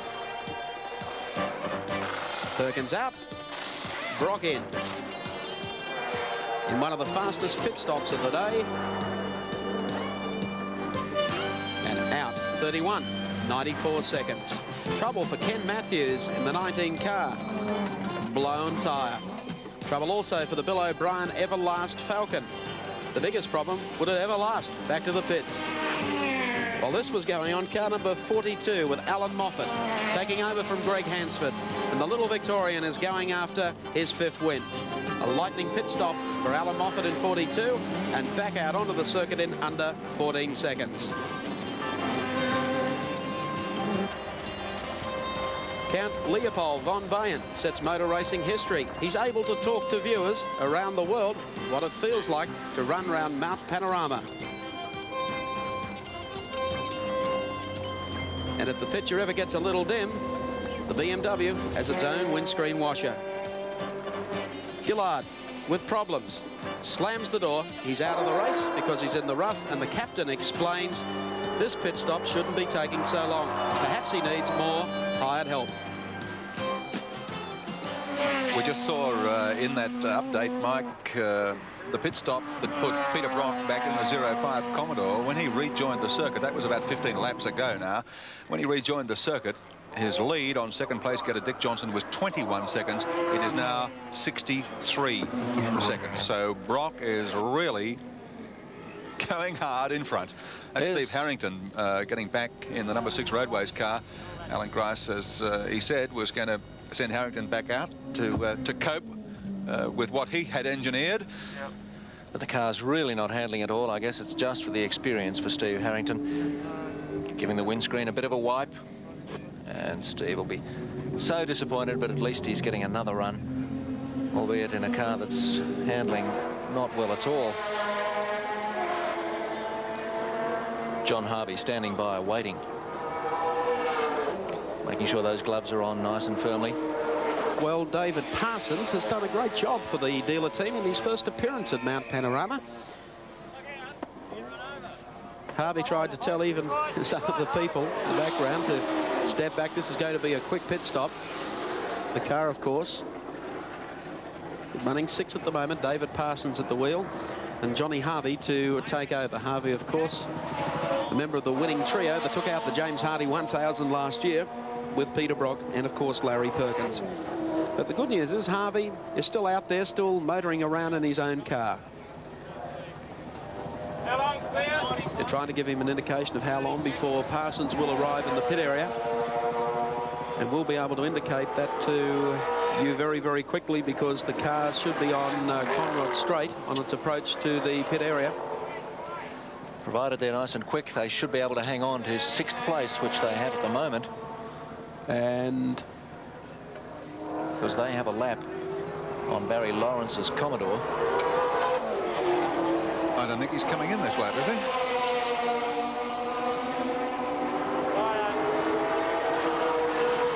No, he's going to do one more lap, David Parsons. I think John Harvey expected him that time. In fact, Parsons has moved up a spot. Maybe that's why he didn't come in. He's a bit busy there. He's just given Alan Jones the slip and moved up another spot on the track. Well, they've been making good forward progress. That's Jones right in behind the dealer team car. So as they head up Mountain Straight towards GTX Bend, we'll follow them. Moffat just ahead of them on the racetrack. This is a good scrap. We're looking at the change of positions for 4th, 5th and 6th.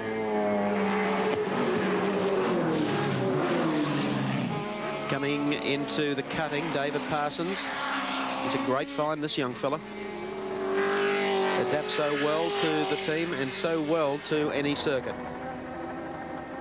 Peter Jansen has certainly found 1 or 2 very talented co-drivers for his touring car efforts. The only problem is that all the good teams keep snipping them off him. So we would expect perhaps Parsons to come in the next time around. Larry Perkins, of course, had a stint with the captain before going to the dealer team, and the same thing has happened with Parsons. But But what a future this young man has got under the direction of Peter Brock and John Harvey and Larry Perkins. You couldn't get three more knowledgeable men in the motor racing industry to take you under their wing. He's out there at the moment trying to stretch that buffer over the Jones car. And just ahead of him, of course, is 42, Alan Moffat. Now, it's time for a driver change. Must be a moment of anguish having been able to pull back a lot of time on Moffat, then to have to blow it by going to the pits. But it has to be done. This should be it. He'll make his way into the new entry to the pits. There's Moffat going through the next shot. Yes, here comes David Parsons. Spearing off to the left and through that tricky little part. It's only a very last-minute job that got this entry to the pits completed. Getting into the pits already puts him back to 6th. Jones went through as he was on the slowdown. Let's go down to the pits now for this driver change. Parsons out and Harvey will be in. The word from the Holden dealer team is that both cars will have 2 pit stops. This is the first, obviously, for car 25, and a driver change as well as Parsons hop out.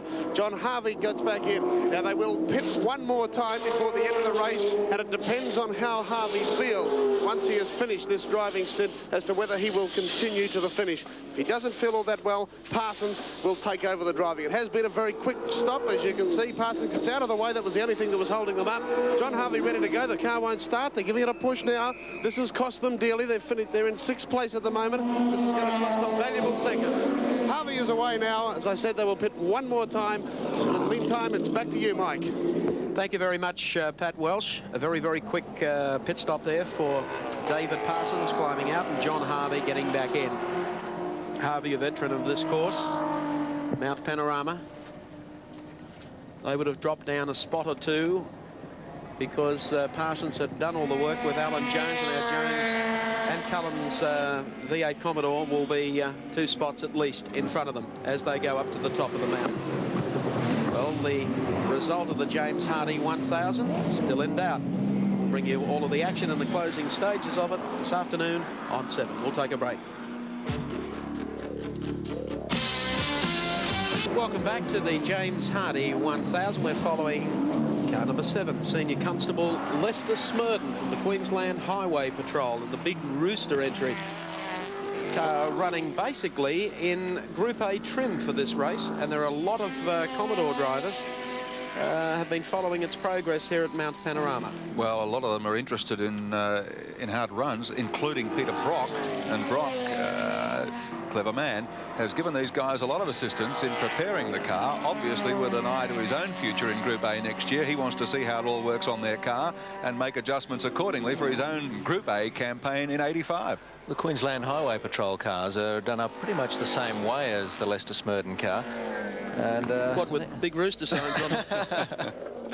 I'm talking in terms of performance. But I'm sure that this year they're running in this race will give them something of a head start for next year when Group A prevails.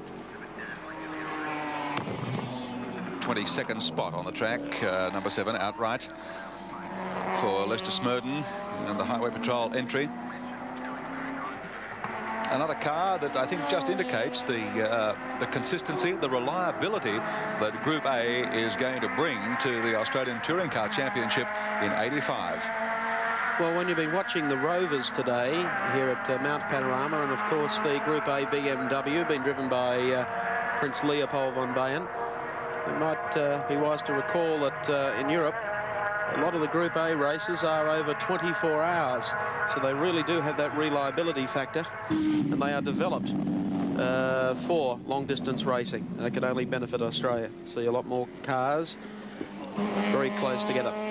But on the subject of lots more cars, we've got a problem here with His Royal Highness. And has he got a tyre gone off? Yes, he has. So that's going to be a limp back to the pits for Prince Leopold von Bayern. And if he stays, that's what I was going to suggest. If he gets across to that part of the course, there'll be a lot less traffic on the Autobahn when he gets down to the bottom. Well, Conrod Strait is going to seem oh so long to him this time as he crawls his way down.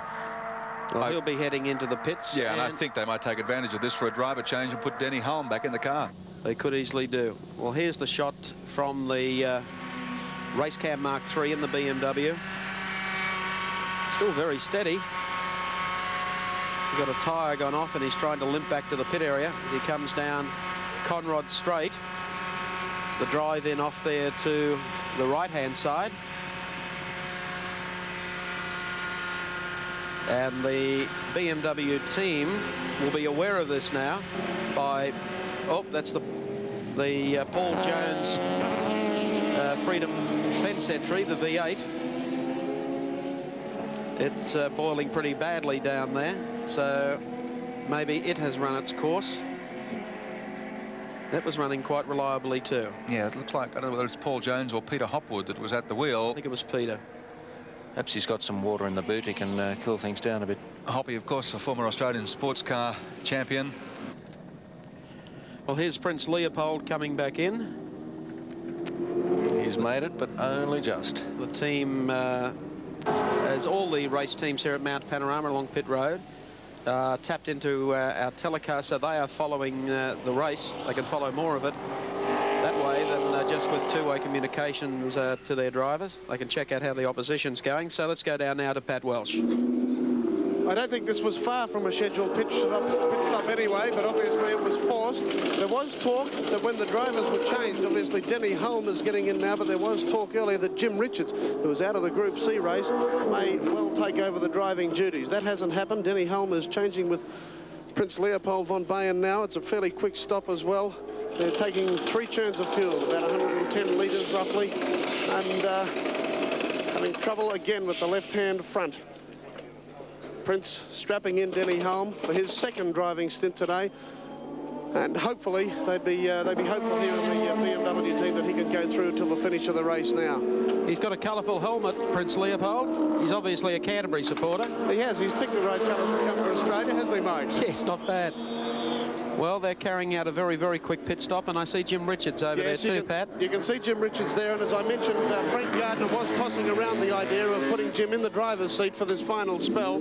I also mentioned, Mike, that this is not really far away from their scheduled pit stop. Obviously, a lot slower than what they'd planned, and they're having a few trouble strapping Hulme in. I think they've got that just about sorted out now. Richards giving him a little bit of advice, and they should be underway very shortly. The car is running. It hasn't been turned off.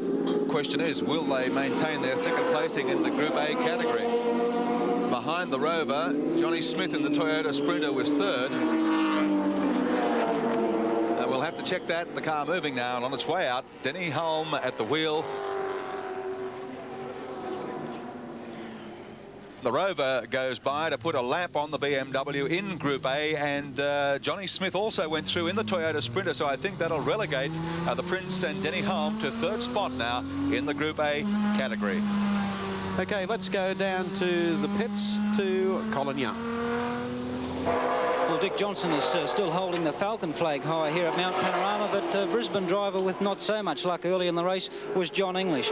John entered a Falcon V8 this year. You've been a regular to Bathurst for many years, but you had a confrontation on the mountain earlier. We certainly did, Cole. Unfortunately, we got jammed in by and we can see the action coming up here now in slow motion, John. You're in the blue Falcon behind those 3 cars, and just coming down the inside of the Mazda and straight ahead. Any problems with the car there, John, causing that? Yes, it's out of control. No, actually, what happened was I was taking the inside line for the corner, as you could see, and the little Mazda, which had been holding me up for about half a lap, decided he wanted the corner too, so he pulled over in front of me, which is a shame, really, because our car was going extremely well at the time. We were second Falcon on the track. We'd come from 27th to 12th spot, and it's one of those things. You can put it down to bad luck, motor racing, all those old cliches. Well, you punched a fairly decent hole in the cement wall up there just past Skyline. I have to put a nice little plaque up there remembering it for me. Well, it certainly didn't do much to the front end of the Falcon. Here we see it again. John, what were your thoughts just as this was happening? Can I say it on camera? I don't think you probably can't. No, I must admit it looks much worse than I thought it was, actually. And what about the Falcon? Have you had a chance to have a look at it? What's the damage? Look, we were considering trying to get the car going, but quite frankly, the car's stuffed. So we'll endeavour to get it going for Surfers Paradise, which is another round of the endurance series, and hopefully we can go better then. It's a shame for us because the car today, for the first time, has really started cracking well, and we were hoping for good placing, but never mind. Maybe next year. Okay, tough break, John, in the Alan Moffat Falcon here at Mount Panorama. Back to Mike Raymond. Thanks, Colin. Thank you, John English, and thank you, Colin Young. Hope he's got shares in Ready Mix. He's really knocked quite a bit of concrete out of the way. Going to say that was a tongue-in-cheek thing. Was there something going wrong? Okay, number 61 is the class leader in Group A. That's the Mobile Super Drop, a Rover Vitesse, and at the wheel is Jeff Allen, a very interesting driver. Let's take a look at Jeff Allen, 29 years of age. Consistent winner in England and throughout Europe. He's been in racing for 13. Well, he looks so young and swirled blind that he'd actually started when he was 12.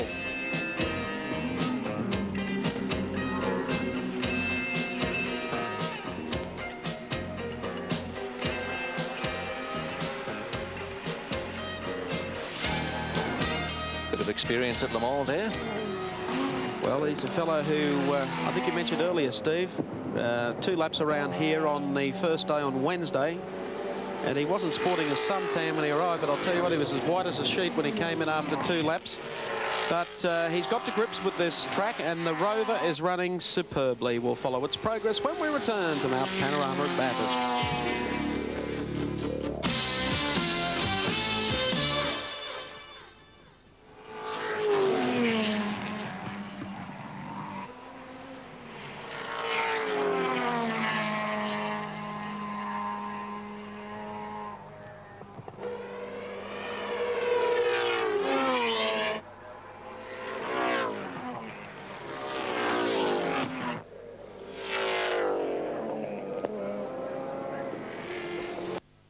In this year's race, Gary Wilkinson.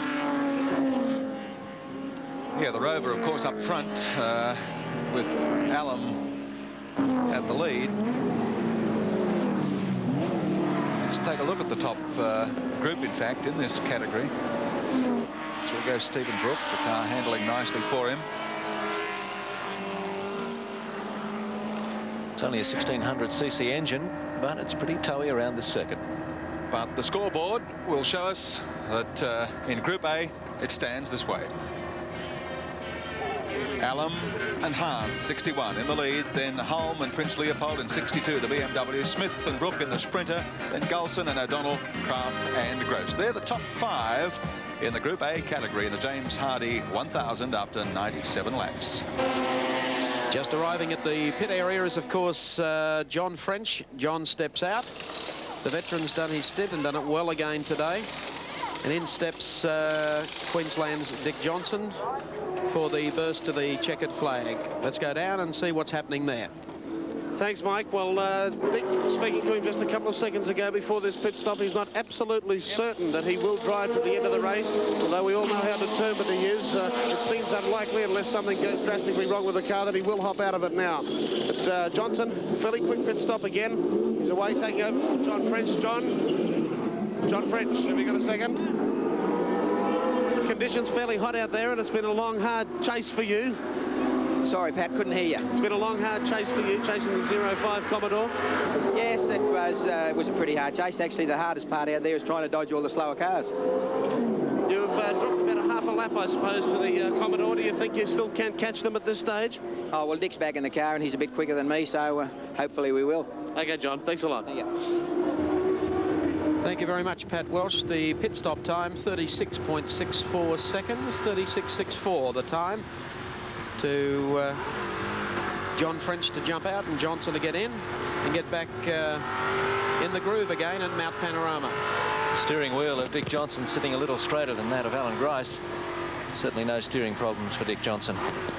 We were checking through the top entries in the Group A category just a moment ago. If you're wondering what happened to car 70, the Alpha GTB6 of Colin Bond, I think Colin Young has an update on that for us. The car has been wheeled in behind the pits for some work. Colin Young, what was that all about? Well, Colin Well, Colin Bond in the Alpha GTV has gone to the back of the pits to, I believe, change an engine in that car. The car had started in position 52 with Alfie Constanzo co-driving with Colin Bond in the Alfa Romeo GTV, but they'd had a lot of problems earlier in the race and had taken the car into the garage area behind the pits. It's been a very busy area here in the pit area during the James Hardy 1000, and the Alpha GTV is certainly not the only car that has had a problem. Well, okay, thanks very much, Colin Young. We'll be back with you in just a moment. Right now, we've got a race cam down Conrod Straight again with Dick Johnson. Bad luck for Colin Bond and Alfie Costanzo. An engine change in the Alpha GTV 6 is going to absorb a lot of time and put them out of the running in the Group A category.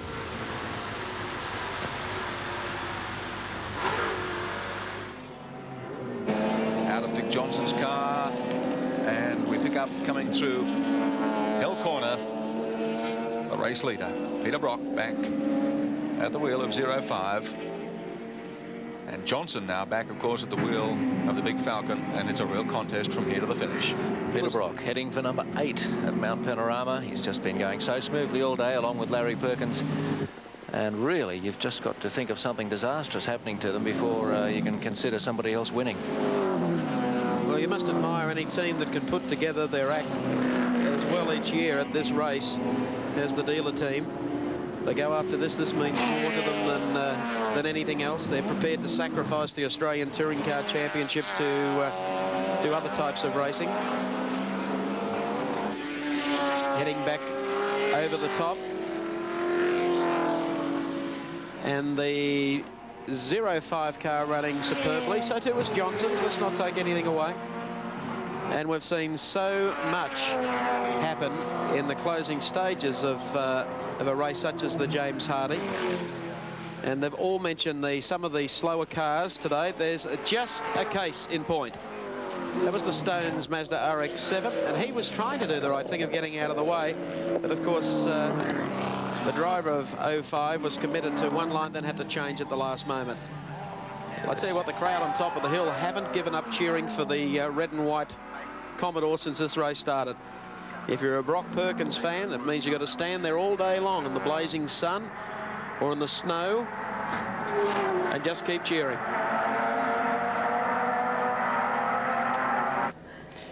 There's the new James Hardy scoreboard that sits atop the tower here, showing the leading group of cars for all the spectators. A marvellous innovation. It's been able to keep all the spectators up to date with what's happening along Pit Straight, and you can actually see the board from the top of the mountain. The board will tell you that the car in 4th place on the track at the present time is the Kmart entry, Warren Cullen and Alan Jones. Cullen in the car at the moment, and as the race continues, they are looming very large indeed. Alan Jones is in our pit studio now with Colin Young.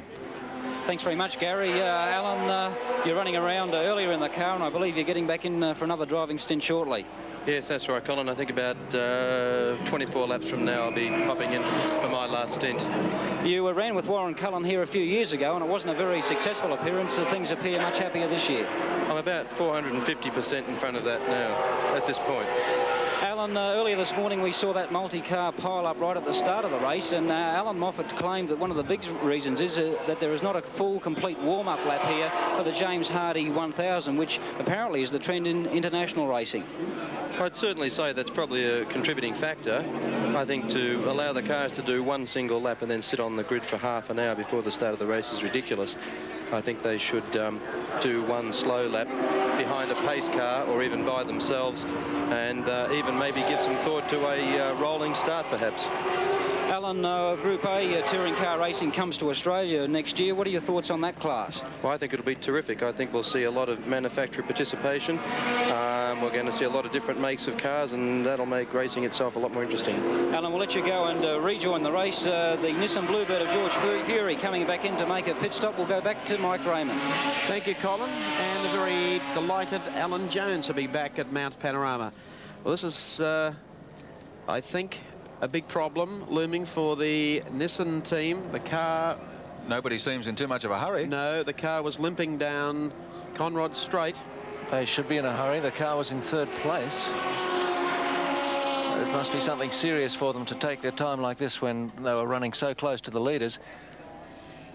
OK, let's cross down to Pat Welsh and find out exactly what's going on with the Nissan team.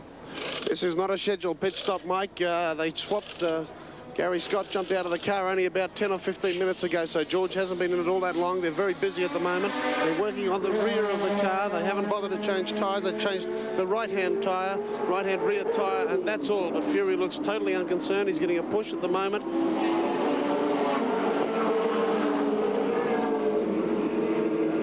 That does not look good. He still hasn't got his door closed, Michael. So I don't think you'll have to worry about the door, Pat. No, I think they're pushing it behind the pits. We'll see if we can grab a Howard Marsden. Howard, what's the problem? The differential has gone. There's a hole right in it. We don't know whether he's got a rock into it or what's happened, but the differential's completely destroyed. Are you going to try and get it back on the track to finish the race? Yes, we shall. Best of luck with it. Thank you. Well, he's a professional, Howard Marsden. You've got to really admire the Nissan team. That really is tragic, like for them to think that the big problems they've had all year are turbocharger problems. They've cured that, and now the rear end gives out. Well, there's some interesting stories to unfold in the concluding stages of the James Hardy 1000. We'll be back in a moment, live from Mount Panorama.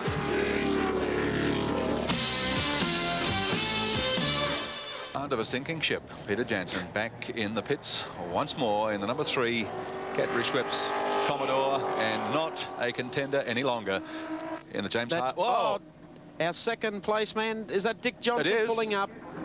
Where is that coming out of? It's coming out of the cutting, and Johnson has come to a stop up there. Oh, this is tragic news for the Queenslander who's been running so strongly and has just really affected the pit stop. Somebody, I've heard a report out of fuel. That can't be right. He was in the pits not so long back. Well, we'll try and get a report from Dick Johnson himself. We'll wait for that to come through. So big troubles for Dick Johnson and the number 17 crew. Out there, his wife Jill in the pits, trying to establish clear communication with Dick to find out just what it is. Well, he's not going anywhere. Yeah. Well, I don't think we'll worry about the dialogue, please, out of Dick Johnson. I would think that he has a problem, and you might be right, he might have a fuel problem up there. Yeah, he's not out of fuel. I think he's got a fuel line blockage, more like it. I think maybe let's try and find out if we can from Dick himself, perhaps. Dick Johnson, Gary Wilkinson. Dick, can you hear us? Yeah, mate, I can hear you. What's the problem? Some goddamn thing in the tank, I don't know. What, you got a fuel blockage? No, it's not a blockage, mate. It just won't pick it up. Mate, you got a problem when it won't pick up a full tank. Dick, this is desperate bad luck for you. Yeah, you're not wrong. Jill, I can see the look of disappointment on her face down in the pit. I think it's one more of anger. Dick, you know, it's very hard to come up with the right words to say at a time like this. I know how desolate you must feel, because it's called the Great Race, and I know that's exactly what you planned to make it today. You're just stuck there now. What the hell can you do? Just wait for a truck to pick me up. Damn it.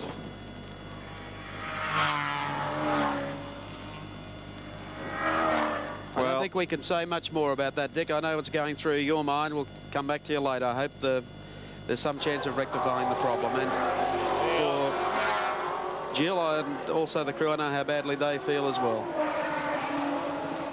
However, that's the situation. As you can see, Dick Johnson second on the road after a pit stop and has a problem with the fuel pickup in the Falcon. And that's all he can do, is just sit there and wait for the truck to pick him up and bring him back into the pit area. And suddenly the top end of the race has changed dramatically with George Fury disappearing, as well as Dick Johnson. We're following the leader still, and that Commodore... Not just the leader, 2 laps clear of the leader. 0-5, Peter Brock coming in for a quick pit stop, taking advantage of this enormous lead that he has with 59 laps remaining in the great race of 84. Now, I wonder whether or not he might give Larry Perkins another stint in the car. Yes, he will. Let's go down for our pitman, Pat Welsh. That's right, Mike. Larry Perkins' turn to have a shot. I think he'll be in for about 25 laps if their plans go according to what I was told just a few minutes ago. Peter Brock will have a break, but as you said just a short time ago, they haven't. They've got a 2-lap break on the field now, so they can virtually relax, I suppose, although Peter Brock won't agree with that. We'll try and get a word with him. As again, the Holden dealer team pull off a lightning fast pit stop. They've been doing this all day. You can see just how professional they are. Thanks, Pat. And professional's the right word. Out goes Larry Perkins, and back to Pat with Peter Brock. Peter, you're probably aware now that both Fury and Johnson are out. You've got a 2-lap break on the field. I didn't know what gap I was just about to walk and find out, but I saw Dick's car parked in the cutting. You know, very sad, really, because he's put up a tremendous fight today. I don't suppose you'll relax at all, though, with that good buffer? No, not at all. No, now we've got to just drive accurately and smoothly, and you know, I've had buffers here before and had things go wrong and nursed it to the finish and it said nothing, you know. The plan is for you to join the car again in about 25 laps' time, is that right? That's right. Yeah, now we've got a buffer. We let Larry have a bit of a drive, and we're quite, you know, able to change our tactics a little now back to playing a bit of percentage. We haven't been playing a percentage gun really until now. We've been going for it. Absolutely no problems at all out there? No, she's going like a rocket. OK, Peter, thanks a lot. Okay. Well, Peter should be back in the car in about an hour's time, we think, if 25 laps is Larry Perkins' stint in the 05 Commodore. And there it goes, past the sad side of Dick Johnson's car, parked in the cutting. Alrighty, might be time now to brief you with the number of retirements. Let's see who's pulled out and the reasons for it.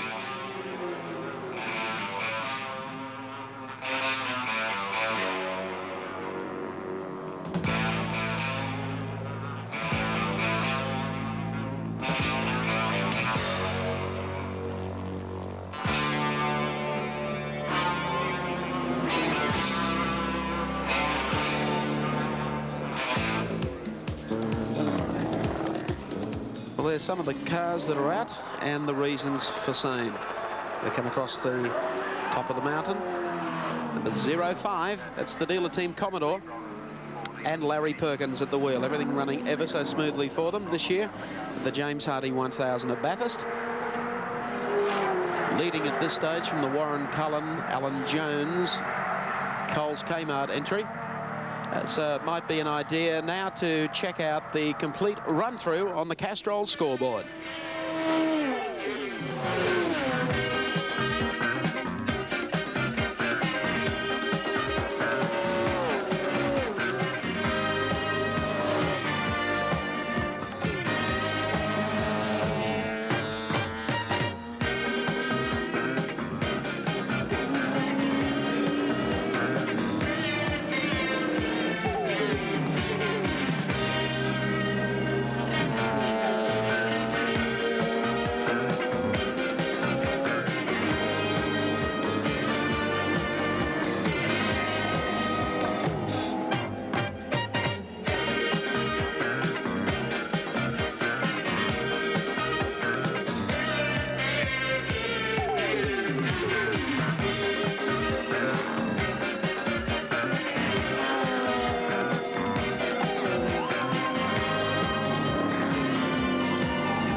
The reasons, we've given you the reasons why some of the cars are out, and now you have a complete rundown on the field in the James Hardy 1000 in car number 05, coming across the top of Mount Panorama. Larry Perkins in amongst a lot of heavy traffic though, a lot of slower cars. You can see the speed difference very pronounced at this part of the course, coming up behind the Stones Mazda RX-7, I believe. He's got his headlights on constantly. I think maybe that's because rather than flash all the cars that he zooms past, if he's got them on all the time, they'll know he's there. There's Larry Perkins trailing the Mazda RX-7 onto Conrod Straight. He will now pull to the right. Mazda hugs the inside line as they go down Conrod Straight. And all they really have to do now is to conserve, put their laps together nicely. They don't require anything the times they were setting earlier this morning. Make sure at all times to nurse the car. So at this stage, it's Larry Perkins in the 05 Commodore leading from Warren Cullen and Alan Jones and Alan Moffat and Greg Hansford. That's the top three in the James Hardy 1000. More action to follow when we return to Mount Panorama.